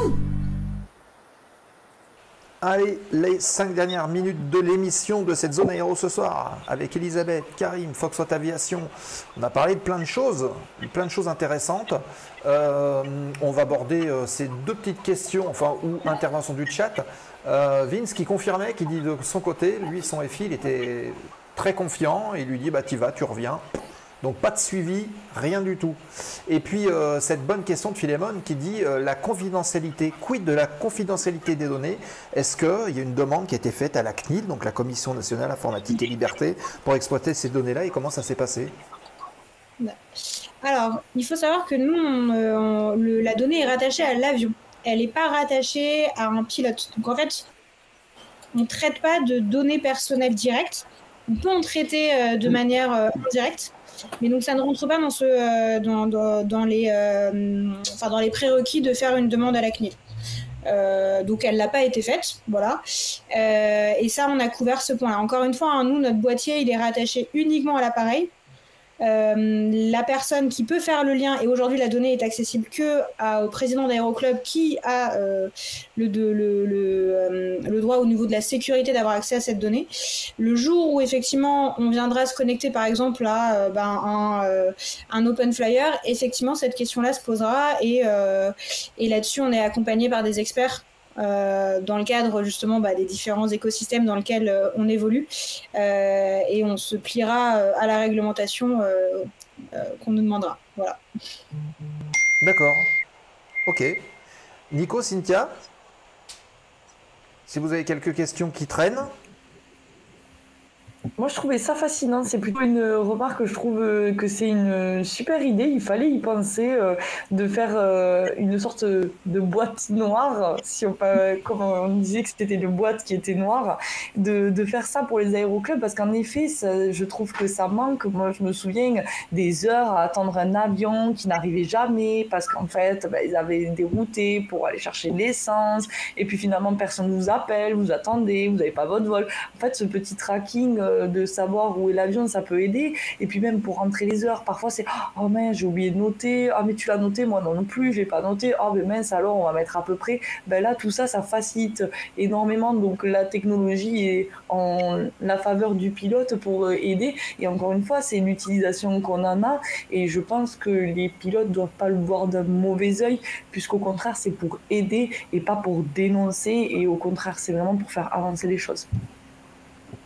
Donc je trouve que votre projet est génial. Merci beaucoup. Nico ? Non, moi je reviens sur le fait que pour débriefer, c'est bien quoi. C'est bien. C'est surtout bien avec des élèves et tout ça. C'est vraiment un outil, je dirais, très, très pratique en fait. Très pratique et puis qui permet plus facilement de se remémorer le vol, même quand on est avec l'élève. Voilà, ça permet de se remémorer le vol et puis d'expliquer chronologiquement ce qui s'est passé, de corriger les fautes, etc. quoi. Donc aussi bien d'ailleurs pour les navigations que pour les séances d'instruction du coup. Oui, voilà. Ouais. Ouais. Ok. Ça permet de voir sur les tours de piste si qu'on a overshooté l'axe, qu'on a été trop en vente arrière ou qu'on est trop près de la piste ou plein de choses comme ça quoi. Ok. Moi j'ai une dernière petite question. Comment on trouve des infos? Je sais pas, je suis un club, j'ai besoin de vous contacter, je suppose qu'il y a le site internet, mais comment est-ce qu'on fait pour vous présenter la demande qu'on peut avoir, monter le projet, comment est-ce que ça se passe? Ouais. Donc il y a effectivement notre site internet foxtrot-aviation.com. Il y a une rubrique contact et on sera ravis de pouvoir vous répondre. Et puis aussi par LinkedIn, on est très présent sur LinkedIn. On essaye justement de communiquer un petit peu sur ce qui nous étonne en fait dans l'aviation générale. Donc si même là-dessus vous avez des sujets, on est très preneurs et on sera ravis de relayer les sujets que vous présentez aussi au sein de l'émission. Mais voilà, n'hésitez pas à nous ajouter sur LinkedIn et à entamer la conversation. On sera ravis de poursuivre les échanges. Voilà. Avec plaisir, en ce qui nous concerne. Ok, bah écoutez, ah si, j'en avais une dernière, comme Foxtrot et Aviation est en train de grossir, il va falloir investir dans du marketing, dans des commerciaux pour aller aux quatre coins de la France, recruter de nouveaux aéroclubs, peut-être aussi en Suisse, parce qu'ils sont assez actifs là-bas. C'est des choses que vous avez en tête ? Et tout. Alors sur la stratégie commerciale, alors oui, bien sûr, on a vocation à grossir et surtout à monter notre équipe, mais on va plutôt privilégier des réseaux de distribution. Donc par exemple, on travaille avec Ciba Maintenance, donc qui est un des ateliers de maintenance leader en avionique d'avions légers, qui justement nous permettent d'avoir accès à des connaisseurs, vraiment leur bénéficier de leur image de marque et vous parliez de l'international et effectivement on a tout de suite en fait une volonté parce que l'avantage c'est qu'il y a une harmonisation réglementaire et technique. Donc non, on n'a pas de limite géographique et donc on va dupliquer également cette idée de distribution. On est déjà en contact avec une école de pilotage allemande qui pourrait nous aider dans la distribution. Donc oui, on va recruter et donc s'il y a des demandes de stage ou même des intérêts pour nous joindre, n'hésitez pas à nous contacter. Mais on recherche aussi des partenaires de distribution, donc soit via des applications, on en a parlé, Flysto, s'intégrer directement dans ces applications-là, soit des distributeurs qui peuvent être différents acteurs de ce monde-là. Voilà. Ok, bon voilà, le message est passé, vous avez toutes les infos. Avant de nous quitter, de faire un petit dernier tour de table et de parler un petit peu, de se dire au revoir en tout cas, je vous propose de revenir rapidement sur le programme de la Zone Aéro pour le mois d'octobre. Il y a eu des changements, on l'a annoncé depuis le début, donc je vais afficher le menu, si on peut dire, voilà, et on retrouve Karine et Elisabeth juste après. On va parler de la semaine prochaine, les copains, puisque le 8 octobre à 20h30, ça sera une petite émission un petit peu pédagogique, où on va avoir le plaisir de vous présenter, revenir en tout cas sur le guide météo des pilotes. Comment est-ce que les pilotes peuvent déterminer avec des outils qui en plus sont gratuits, oui, vous pouvez avoir accès à ces choses-là, décrypter la météo, savoir si on peut voler, si on ne peut pas voler, comment est-ce qu'on construit un dossier de vol météo, quelle carte il faut aller ouvrir, qu'est-ce qu'on lit à l'intérieur des cartes. On en parlera la semaine prochaine. Et puis chez Mémé, le dimanche, vous pourrez faire vous-même les prévisions. Donc ça sera chouette, vous voyez, vous allez pouvoir vous la frimer en famille. Ensuite, on continue avec le premier changement qui aura lieu le 15 octobre 2025 à 20h30. Donc, on va retrouver quelqu'un que vous avez déjà vu dans l'émission, c'est James. Yes, my lord. Voilà, les Yes My Lord, Lingo Aero. On parlera du fameux FCL 055, donc le test d'anglais des pilotes. Et James viendra nous dire, nous enseigner en tout cas quelque part, pas forcément l'anglais, mais la manière dont la réglementation a évolué, parce que des choses ont changé, notamment au niveau des examens. Donc on va faire une mise à jour avec James. Et en fin d'émission, pour ceux et celles qui le veulent, on aura droit à un petit cours d'anglais entre guillemets privé à la façon de James, vous le connaissez, et puis pourquoi pas un petit atelier de langue à la fin, j'en dis pas plus, on est en train de travailler sur le contenu, mais connaissant James, ça devrait être assez sympathique. C'est mercredi 15 octobre, 20h30. Ensuite... My flowers are beautiful. Et ben voilà, Nico, je pense que tu vas être désigné comme volontaire. Tu connais la référence, non? Ben oui, bien sûr. Ah bah oui. Sur un bateau, bien sûr. Alors, voilà, sur un bateau. Prochaine émission aussi qui a changé, c'est le 22 octobre 2025. Ça sera 20h30. Et l'objectif, alors c'est une émission qu'on avait en tête depuis pas mal de temps. Et on va la faire justement ce 22 octobre 2025. Nous aurons le plaisir d'avoir 3 pilotes. Donc 3 jeunes femmes qui sont Sarah qui est PPL. On a Julie qui est pilote de voltige. Et on a Ariane qui est en formation CPL, donc Futur Pro. L'idée, c'était de se dire comment est-ce que chaque personne vit sa formation, et en allant de là, c'était de faire un témoignage sur le premier lâcher solo. Quelle sensation on éprouve à bord au moment où pour la première fois on se retrouve seul à bord de l'avion pour son tour de piste, mais aussi pour ses navigations. Donc 3 profils différents, on va croiser un petit peu tout ça, et puis on va leur demander un témoignage à chacune. Donc c'est le 22 octobre 2025 à 20h30, Sarah, Julie, Ariane. Ça devrait être intéressant de voir, surtout qu'en plus Julie, par exemple, premier solo voltige, comment est-ce que ça se vit? On est tout seul, il faut faire les figures. Comment est-ce qu'on le subit ou est-ce qu'on en profite? C'est tout ce genre de questions que vous pourrez poser à nos invités donc le 22 octobre. Ensuite, moi, je me suis évanoui. Hein? Moi, je me suis évanoui. Ah, tu t'es évanoui. Ok. Voilà, premier tour de piste solo. Ah bon? Non, je déconne. Oui, parce qu'après, on se pose des questions. Alors, au milieu de votre arrière. Oups. Le 29 octobre à 20h30, c'est Donia Guichard qui viendra nous voir. On parlera de ce que c'est que la navigabilité d'un avion avec tous les papiers, en fait la partie administrative qui va avec. Et puis aussi comment est-ce qu'à l'intérieur d'une flotte, on arrive à gérer l'entretien avec les pièces, avec toute la chaîne de commandes, de réparation. Et donc c'est Donia qui viendra nous voir pour nous parler un petit peu de tout ça, puisqu'elle est experte, c'est son métier. Et elle nous donnera aussi des pistes, si vous êtes intéressé pour faire ce métier-là, de vous donner toutes les infos pour que tout soit clair pour vous. Et on terminera avec le projet dont on vous avait parlé en début d'émission, c'est la Grande School de la zone aéro. Je vais vous mettre d'ailleurs la commande dans le chat. Hop, voilà, c'est ici. Toc. Voilà. Vous avez ici un lien qui apparaît dans le chat. Ce lien vous permet de vous inscrire. On vous propose, à partir du mois de novembre, si on est assez nombreux, de vous faire des petits modules théoriques du PPL théorique ou du LAPL théorique, de manière à ce que vous puissiez, on va dire, connaître ou reconnaître ou réviser tous les modules du pilote privé. Donc si vous désirez ensuite, plus tard, ou juste pour le fun, juste pour la connaissance, connaître un petit peu les facettes de la théorie du pilote, eh ben, venez nous rejoindre, vous cliquez, vous remplissez le formulaire. On vous demande juste d'être assidu au cours, il y en aura à peu près un par mois avec un des instructeurs de la zone aéro. On abordera un domaine, on parlera de théorie, de pratique, et puis on fera une sorte de grand quiz de tous les modules au mois de juin prochain si tout va bien. Il y a combien de personnes pour la Ground School? On va dire qu'on va commencer de lancer le projet si on a une dizaine de personnes inscrites. Pour l'instant, c'est pas le cas. Voilà.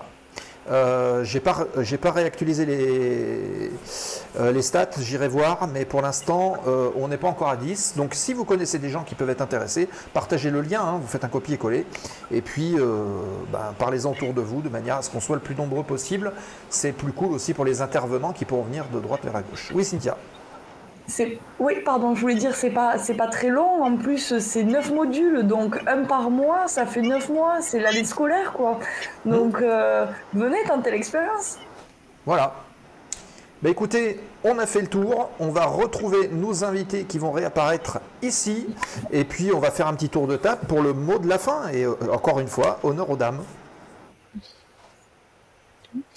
Écoutez, merci beaucoup pour votre accueil. C'était un plaisir pour nous. Pour tout dire, c'est notre première émission sur ce format-là. Et merci pour l'accueil, pour les questions. Et voilà, et on a hâte de poursuivre les échanges et aussi de suivre les prochaines émissions. Merci encore. Avec grand plaisir. Bon, je vais juste compléter ce que disait Elisabeth en également remerciant vraiment tous les trois. C'était vraiment très, très sympathique. Merci pour les différentes questions qu'on a pu avoir de votre part ou aussi des personnes via le chat. Je pense qu'effectivement, je ne m'attendais pas à des questions aussi techniques, donc ça fait plaisir de voir qu'il y a des experts sur pas mal de sujets. Et donc, on continue notre petit bout de chemin dans l'aéronautique en essayant d'être un petit peu utile, et puis au plaisir de pouvoir échanger sur ce sujet-là ou sur d'autres. Ok, merci à vous. d'avoir pris le temps de venir nous voir. Et puis effectivement, si on peut accompagner le projet, le lancement, suivre un petit peu de tout ça depuis ses origines, on pourra dire on y était, on a vu. Donc c'est cool. Et puis effectivement, c'est passé vite, hein, parce que l'émission elle termine, on dit ah oui tiens déjà. Bon. Est-ce qu'il y aura ça fait plaisir de voir tous les gens qui ont de l'idée et de l'envie. Oui. Qui ont envie de faire avancer les choses et qui ont des projets. Bravo. Merci. Bien, et bien écoutez les amis, l'émission se termine pour ce soir. Je vous rappelle donc la prochaine c'est mercredi prochain pour la partie météo, soyez au rendez-vous. Je vous rappelle que vous pouvez nous soutenir en prenant des abos sur Twitch, en suivant les émissions qui sont sur YouTube. Il y en a 2 nouvelles qui sont arrivées depuis la semaine dernière. Vous pouvez aller voir l'interview de ces 2 belles personnes que sont François et Marie-Laure. N'hésitez pas. Merci Julot pour les réseaux sociaux de la Zone Aéro. Il s'affiche justement dans le chat. Vous pouvez nous rejoindre. Rejoignez également le Patreon si vous désirez nous soutenir, être les patrons de la Zone Aéro et d'avoir des contenus exclusifs, rien que pour vous. Donc allez-y, rejoignez-nous. La boutique aussi de la Zone Aéro qui nous permet aussi de vous proposer des petits goodies et nous, ça nous permet aussi de nous développer et de faire de la pub. Et puis le Discord, on n'en a pas parlé, si on peut mettre le lien dans le chat, c'est aussi un endroit d'échange où tout le temps, H24, on échange tous ensemble. Il y a plein de sujets, plein de forums différents où tout le monde a la parole. Donc n'hésitez pas à venir nous rejoindre. Voilà, j'ai fait le tour.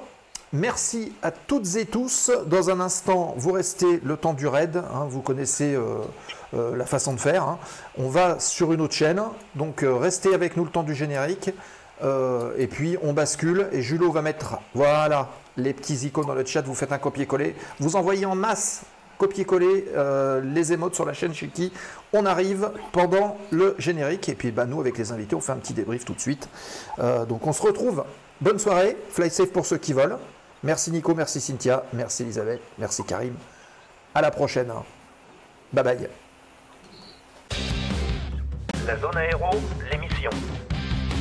La Zone Aéro ferme les portes du hangar. Merci de votre fidélité et de votre soutien. Et restez avec nous le temps du raid en envoyant les emotes en arrivant. On compte sur vous. Fly safe.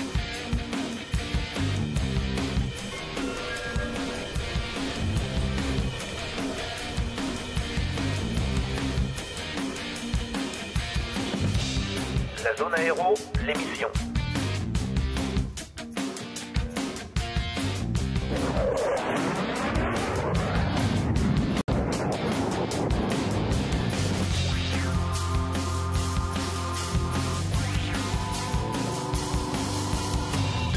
La Zone Aéro, l'émission.